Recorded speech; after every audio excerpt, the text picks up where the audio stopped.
ಎಲ್ಲರಿಗೂ ನಮಸ್ಕಾರ ರೀ. ರಿಯಾಸ್ ಕಿಚನ್ಗೆ ಸ್ವಾಗತ. ಇವತ್ತು ನೀವು ನೋಡ್ತಾ ಇರ್ಬೋದು ರೀ, ಇಲ್ಲಿ ನಾನು 1 ಕಪ್ಪು ಕಡಲೆಬೇಳೆ ಅಂದರೆ ಅರ್ಧ ಕಪ್ ನೆನೆಸ್ಕೊಂಡಿದ್ರಿ, 1 ಕಪ್ ಆಗಿದೆ. ಇಲ್ಲಿ ಒಂದು 3/4 ಕಪ್ನಷ್ಟು ಬೆಲ್ಲವನ್ನು ತೊಗೊಂಡಿದ್ದೇನೆ. ಇದು ನೋಡಿರಿ, ಒಂದು 4 ಏಲಕ್ಕಿ, ಅರ್ಧ ಟೇಬಲ್ ಸ್ಪೂನಷ್ಟು ಸೊಂಪನ್ನು ತೊಗೊಂಡಿದ್ದೇನೆ ರೀ. ಇವಾಗ ಸಂಕ್ರಾಂತಿ ನೋಡಿರಿ, ವಿಶೇಷವಾಗಿ ಸಂಕ್ರಾಂತಿ ಟೈಮ್ನಲ್ಲಿ ಹೋಳಿಗೆ ಮಾಡೋಕ್ಕೆ ತುಂಬ ಸಮಯ ಇರೋದಿಲ್ಲ ನೋಡಿರಿ. ಹಾಗಾಗಿ ಇದು ನಿಮಗೆ ಒಂದು 15ರಿಂದ 20 ನಿಮಿಷಗಳ ಕಾಲ ಈ ಒಂದು ಹೋಳಿಗೆ ಮಾಡಿ ನೀವು ತೆಗಿಬೋದು. ಅಂದರೆ ತುಂಬ ಪಾತ್ರೆನೂ ಆಗಲ್ಲ, ಮತ್ತು 1 ಗಂಟೆ 2 ಗಂಟೆ ಟೈಮ್ ಹೋಗುತ್ತೆ ನೋಡಿರಿ.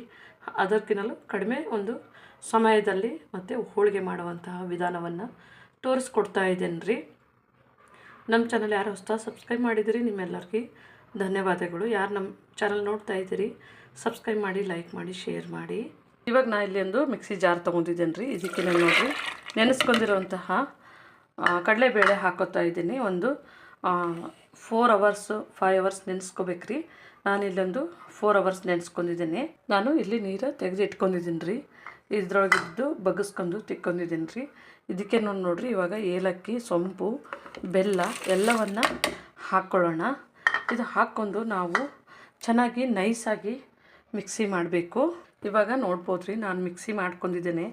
ಅಂದರೆ ಇದು ತುಂಬ ನೈಸಾಗಿಯೇ ಮಾಡ್ಕೋಬೇಕ್ರಿ ಮಿಕ್ಸಿ. ಈಗ ನಾವು ಯಾವ ಕಪ್ನಲ್ಲಿ ಬೆಲ್ಲ ತೊಗೊಂಡಿದ್ದೆವು ಅದೇ ಕಪ್ನಲ್ಲೇ ನೋಡಿರಿ ಇದು ಮೈದಾ ಹಿಟ್ಟು ಹಾಕ್ಕೋಬೇಕ್ರಿ. ಇದಕ್ಕೇ ಒಂಚೂರು ನಾವೀಗ ಉಪ್ಪನ್ನು ಸೇರಿಸ್ಕೊಳ್ಳೋಣ. ಸ್ವಲ್ಪನೇ ಇದಕ್ಕೆ ಚೂರೇ ಉಪ್ಪನ್ನು ಹಾಕ್ತಾಯಿದ್ದೇನೆ ರೀ. ನಾವು ಸ್ವೀಟಿಗೂ ಉಪ್ಪು ಹಾಕಿದ್ರೆ ಟೇಸ್ಟು ಚೆನ್ನಾಗಿರುತ್ತೆ.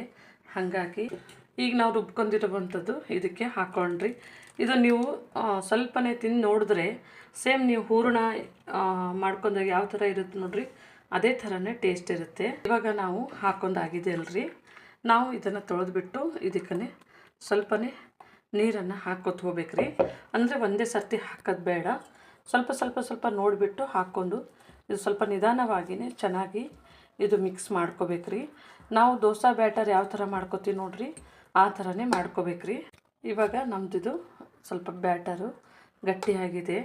ಇದಕ್ಕೇ ನೋಡಿಬಿಟ್ಟು ಅಂದರೆ ಒಂದು ಅರ್ಧ ಲೋಟದಷ್ಟು ನೀರು, ಅಂದರೆ ನೀರು ಒಂದೇ ಸರ್ತಿ ಹಾಕ್ಕೋಬೇಡ್ರಿ, ಸ್ವಲ್ಪನೇ ಬಿಟ್ಬಿಟ್ಟು ಹಾಕೊಂಡ್ರೆ ಇದು ಸ್ವಲ್ಪ ಮಿಕ್ಸ್ ಮಾಡೋಕ್ಕೆ ಸರಿಗಾಗುತ್ತೆ ನಮಗೆ. ಹಾಗಾಗಿ ಇದನ್ನು ನಾನು ಈ ಥರನೇ ಮಿಕ್ಸ್ ಮಾಡ್ತಾಯಿದ್ದೀನಿ. ನಾವು ಇದಕ್ಕೆ ನೀರು ಹಾಕಿದ್ಮೇಲೆ ಸ್ವಲ್ಪನೇ ಒಂದು 1/4 ಚಮಚದಷ್ಟು ಅರಿಶಿನವನ್ನು ಹಾಕ್ಕೊಳ್ಳೋಣ್ರಿ. ಅಂದರೆ ಕಲರು ಚೆನ್ನಾಗಿ ಬರುತ್ತೆ. ಹಾಗಾಗಿ ನಾವು ಹಿಟ್ಟು ಅಂದರೆ ಹೋಳಿಗೆ ಮಾಡಬೇಕಾದ್ರೆ ಹಿಟ್ಟು ಕಲಿಸ್ಬೇಕಾದ್ರೆ ನಾವು ಸ್ವಲ್ಪ ಅರಿಶಿನ ಹಾಕೋತೀವಿ ನೋಡಿರಿ. ಬೇಳೆ ಬೇಯಿಸ್ಬೇಕಾದ್ರೆ ಅದೇ ಥರನೇ ಇದಕ್ಕೆ ಈ ಥರನೇ ಹಾಕ್ಕೊಂಡ್ಬಿಟ್ಟು ಒಂಚೂರು ಚೆನ್ನಾಗಿ ನಾವು ಇದನ್ನು ಮಿಕ್ಸ್ ಮಾಡಬೇಕ್ರಿ. ಅಂದರೆ ನೀವು 1 ಕಪ್ ನೀರು ಅಂದ್ರೆ ನಾವೀಗ ಹಿಟ್ಟು ಯಾವ ಮೆಜರ್ಮೆಂಟ್ನ ತೊಗೊಂಡಿರ್ತೀವಿ ನೋಡಿರಿ, ಆ ಕಪ್ನಲ್ಲಿ ತೊಗೋಬೇಕು. ನೋಡ್ಬೋದು ನಮ್ಮದು ಬ್ಯಾಟರು ಈ ಥರ ಇವಾಗ ನಮಗೆ ಸರಿ ಆಗಿದೆ. ಇವಾಗ ನಮ್ಮದಿದು ರೆಡಿ ಆಗಿದೆ ರೀ. ನಾನು ಇದನ್ನು ತೆಗಿತಾ ಇದ್ದೀನಿ.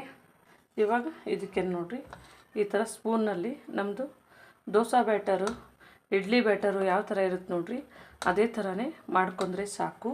ಇಲ್ಲಿ ನಾನಿವಾಗ ದೋಸೆ ಹಂಚನ್ನು ಇಟ್ಕೊಂಡಿದ್ದೇನೆ ರೀ. ಇದಕ್ಕೇ ನೋಡಿರಿ ಸ್ವಲ್ಪನೇ ತುಪ್ಪವನ್ನು ಹಾಕ್ತಾಯಿದ್ದೀನಿ. ಯಾಕಂದರೆ ಮಾಮೂಲಿ ಹೋಳಿಗೆ ಮಾಡಬೇಕಾದ್ರೆ ತುಪ್ಪ ಹಾಲು ಇದ್ರೇ ಟೇಸ್ಟು ಚೆನ್ನಾಗಿ ಬರುತ್ತೆ. ಹಾಗಾಗಿ ನೀವು ಬೇಕಿದ್ರೆ ತುಪ್ಪ ಈ ಬ್ಯಾಟರ್ ಮಾಡ್ಕೊಂಡಿದ್ದೇವೆ ನೋಡಿರಿ, ಅದರೊಳಗೆ ಹಾಕ್ತೂ ಚೆನ್ನಾಗಿರುತ್ತೆ. ಇವಾಗ ನಮ್ಮದು ತವ ಬಿಸಿ ಆಗಿದೆ ರೀ. ಸ್ವಲ್ಪ ಇದು ಚೆನ್ನಾಗಿ ತುಂಬ ಹೀಟ್ ಮಾಡ್ಕೊಬೇಡ್ರಿ, ಸ್ವಲ್ಪ ಲೈಟಾಗಿ ಮೊದಲು, ತುಂಬ ಬಿಸಿನೂ ಬೇಡ, ತುಂಬ ಕಡಿಮೆನೂ ಬೇಡ, ಮೀಡಿಯಮ್ ಆಗಿ ಬಿಸಿ ಮಾಡ್ಕೊಂಡ್ಮೇಲೆ ಸ್ವಲ್ಪ ಇದು ಹಾಕಬೇಕಾದ್ರೆ ಫ್ಲೇಮು ಸ್ಲೋನಲ್ಲಿ ಇಟ್ಕೊಳ್ರಿ. ಅಂದರೆ ಇದು ನೀವು ನಾನ್ ಸ್ಟಿಕ್ ಪ್ಯಾನ್ ಇರ್ತದೆ ನೋಡಿರಿ, ಅದ್ರಾಗೂ ಮಾಡ್ಬೋದು ಮತ್ತು ಇದ್ರಾಗೂ ಹಾಕ್ಬೋದು. ಈ ಥರನೇ ಹಾಕಿ ಒಂದು ಸ್ವಲ್ಪ ಬಿಡಬೇಕ್ರಿ. ಆಮೇಲೆ ಇದನ್ನು ಜಸ್ಟ್ ಈ ಥರನೇ ಮಾಡಿದ್ರೆ ಸಾಕು. ನಿಮಗೆ ಸ್ವಲ್ಪನೇ ಇದು ಹೋಳಿಗೆ ಅಂದಮೇಲೆ ಸ್ವಲ್ಪ ದಪ್ಪ ಇರಬೇಕ್ರಿ. ದಪ್ಪ ಇದ್ದರೆ ನಮಗೆ ಟೇಸ್ಟ್ ಚೆನ್ನಾಗಿ ಬರುತ್ತೆ. ಹಾಗಾಗಿ ನೋಡ್ಬೋದು ನಮ್ಮದು ಇದು ನಾನಿವಾಗ ಹಾಕ್ಕೊಂಡಿದ್ದೇನೆ. ಸ್ವಲ್ಪ ಇವಾಗ ಫ್ಲೇಮು ಸ್ವಲ್ಪ ಜಾಸ್ತಿ ಮಾಡ್ಕೊತೀನಿ ರೀ. ನಾವು ಮೊದಲೇ ತುಪ್ಪ ಹಾಕಿದೆವು, ಸ್ವಲ್ಪ ಮತ್ತೆ ಇವಾಗ ಸೈಡಲ್ಲಿ ಸ್ವಲ್ಪ ತುಪ್ಪ ಹಾಕಿಬಿಟ್ಟು ಇದನ್ನು ಮೇಲೆ ಏನರ ಮುಚ್ಚಳ ಅಂದರೆ ನಾನದು ದೋಸೆ ಹಂಚನ ಮುಚ್ಚಿ 1 ನಿಮಿಷಗಳ ಕಾಲ ಬೇಯಿಸ್ತೀನಿ.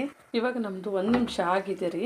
ನಾನು ಇದನ್ನು ಓಪನ್ ಮಾಡಿ ನೋಡ್ತಾ ಇದ್ದೀನಿ. ಅಂದರೆ ಇವಾಗ ನೋಡಿರಿ ಸ್ವಲ್ಪನೇ ಇನ್ನೊಂಚೂರು ನಮ್ಮದು ತುಂಬ ಸಾಫ್ಟ್ ಆಗಿದೆ, ಸ್ವಲ್ಪನೇ ಬಿಡಬೇಕು. ಇವಾಗ ಇದು ಬೇಯಬೇಕಾದ್ರೆ ನಮಗೆ ಹೋಳಿಗೆ ನಾವು ಬೇಯಿಸಿದಾಗ ಯಾವ ಥರ ಪರಿಮಳ ಬರ್ತದೆ ನೋಡಿರಿ, ಅದೇ ಥರನೇ ಬರುತ್ತೆ. ಇದನ್ನು ಈ ಥರನೇ ತಿರುಗಿಸಿ ಹಾಕ್ಕೊಳ್ಳೋಣ.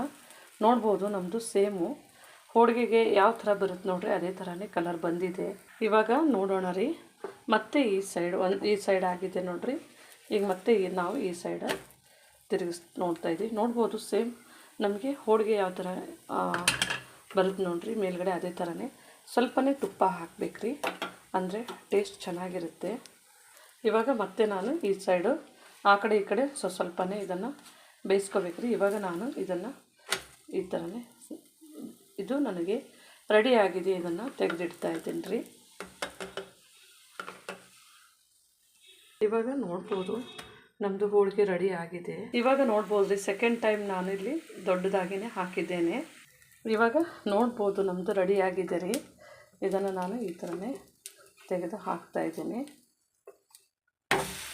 ನೋಡ್ಬೋದು ನಮ್ಮದು ದೊಡ್ಡದಾಗಿ ತುಂಬ ಚೆನ್ನಾಗಿ ಬಂದಿದೆ. ಇವಾಗ ನೋಡೋಣ್ರಿ, ನಮ್ಮದು ಇದನ್ನು ಸಹ ತೆಗೆದು ಈ ಥರ ಹಾಕ್ಕೊಂಡು ನೋಡ್ಬೋದು ತುಂಬ ಚೆನ್ನಾಗಿ ಬಂದಿದೆ. ನಾವು ಹೋಳಿಗೆ ಯಾವ ಥರ ಬೇಯಿಸ್ತೀವಿ ನೋಡಿದ್ರಲ್ರಿ, ನಮ್ಮದು ಹೋಳಿಗೆ ತುಂಬ ಬೇಗನೆ ರೆಡಿಯಾಗಿದೆ. ನೀವು ಮನೆಯಲ್ಲಿ ಇದೇ ಥರನೇ ಮಾಡಿಕೊಡಿ. ನಮ್ಮ ಚಾನಲ್ ಸಬ್ಸ್ಕ್ರೈಬ್ ಮಾಡಿ, ಲೈಕ್ ಮಾಡಿ, ಶೇರ್ ಮಾಡಿ. ನಮ್ಮ ವಿಡಿಯೋನ ನೋಡಿದ್ದಕ್ಕಾಗಿ ಧನ್ಯವಾದಗಳು.